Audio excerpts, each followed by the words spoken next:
All right, so we're in October. We've had a lot of dry weather. About a month ago, I was alerted to this part of the yard right here that's really yellow. It probably has something to do with the fact that it's right beside this sign right here.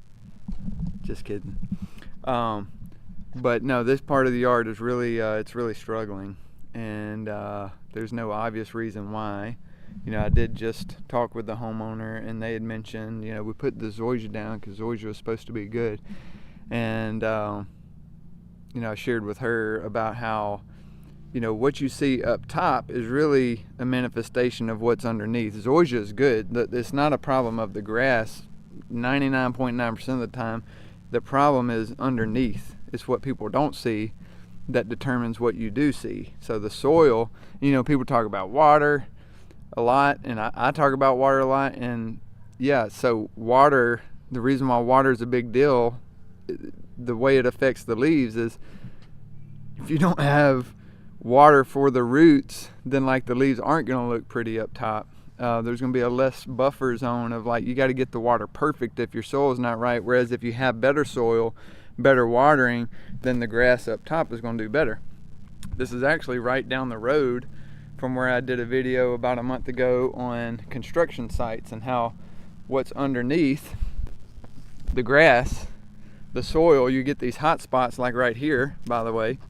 So this is a newly developed neighborhood, as you can see. You know, new house sites going in everywhere. But the way they leave the dirt, you know, this is a hot spot. This is where the grass is really dry. So you've got the same zoysia from the same sod farm right beside this zoysia. It's not because that grass is bad, it's what's underneath. The soil right there is a lot more clay, and so it doesn't do so well, especially in October after a lot of dry weather. This is going to show symptoms of drought stress before this area. And now this area over here, I'm not 100% sure. I put some strips of sand. You can see the sand. I did a strip there. I skipped a strip where the soil sample probe is. That's a probe we use to get soil samples. And then a strip of sand and no sand, just so that we could see, okay, well maybe if we added sand, maybe it would help. Before you do the whole yard and spend all that time and effort and money, maybe you do an experiment on a small part of the yard to see if that could help it. Because what sand does, or can do rather, is if the soil is really clay, has a lot of clay, high concentration of clay, then sand can help that part of the soil to absorb the water. Or if it's drying out too quick, the sand can help hold it in. And so anyway, doing the strips, I was hoping, you know, to return and see a dark strip of grass and a dark strip of grass, and I'd be like, boom, there you go, it needs sand.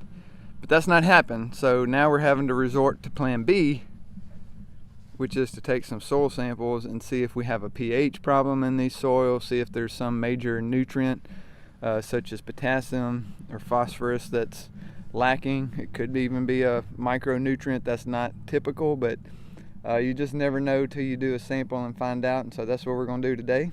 And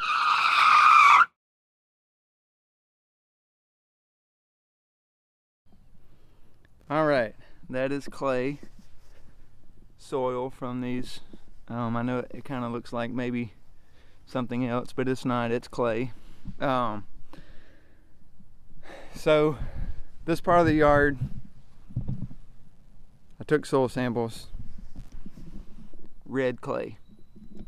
I took soil samples from this green part of the yard.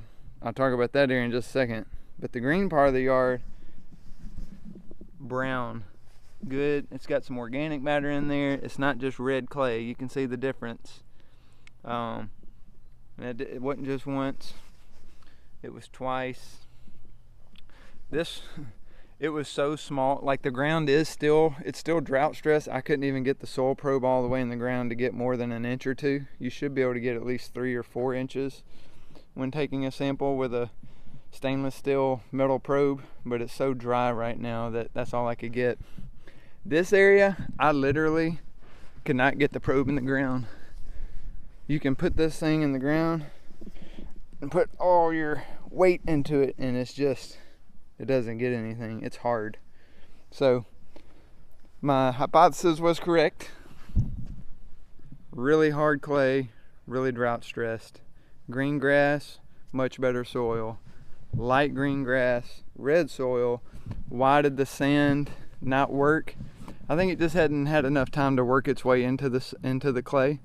My recommendation here, still in the long term, is to aerate first, then put the sand.